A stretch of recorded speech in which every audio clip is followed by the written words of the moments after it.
Hi everybody. In this Canyon Academy physics video, we are going to cover the topics of refraction phenomena, which is inclusive of Snell's law, total internal reflection, critical angle, and dispersion.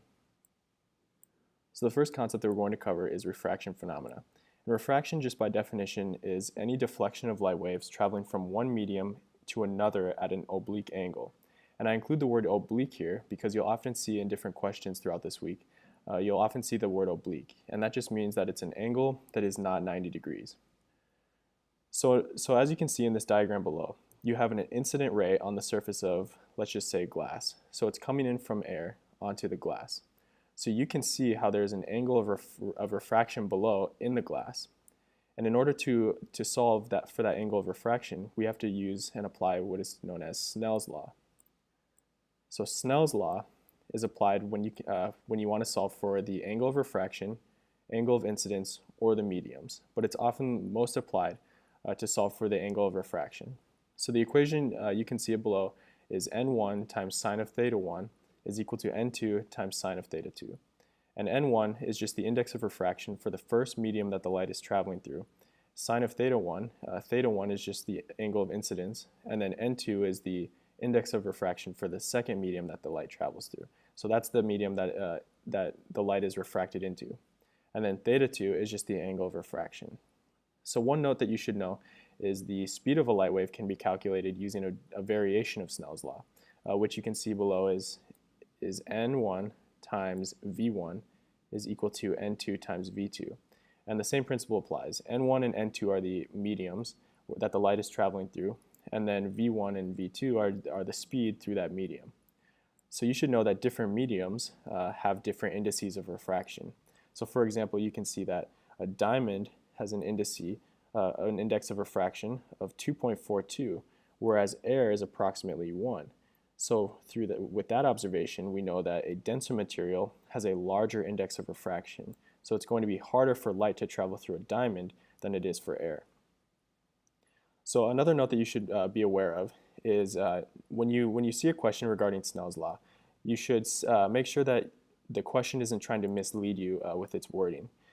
So if you see a question that asks you to solve for the angle with the surface or the angle with the horizontal, then it is not necessarily asking you to solve for the angle of refraction, but you need to solve for the angle of refraction in order to solve for that angle.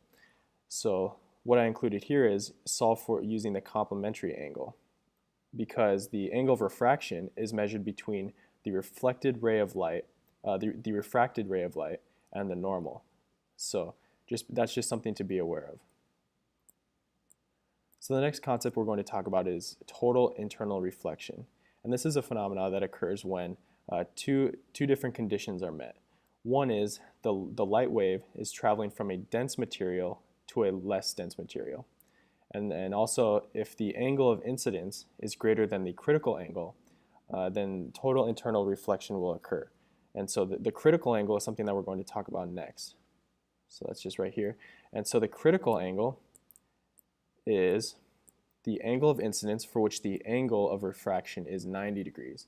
So the equation is given here below for the critical angle, and that is theta of c, or the critical angle, is equal to the inverse or arc sine of n2 divided by n1. So it's the inverse of sine of the second medium that the light is traveling through over the first medium, the index of refraction for both of those mediums. And so if you're curious as to how we got this equation, it's just derived from Snell's law, which you saw earlier is n1 times sine of theta 1 equals n2 times sine of theta 2. So as you can see, when you plug in 90 degrees for that second theta, the angle of refraction, then you can solve for the theta 1 right here. And then you'll see that if you take the inverse of theta 1, then you get what is theta 1 exactly. So this diagram accurately displays how the critical angle appears. So you see that when the light is refracted, it is refracted at a 90-degree angle. So that's where we get the sine of 90. And then so this is just showing the incident light onto the surface.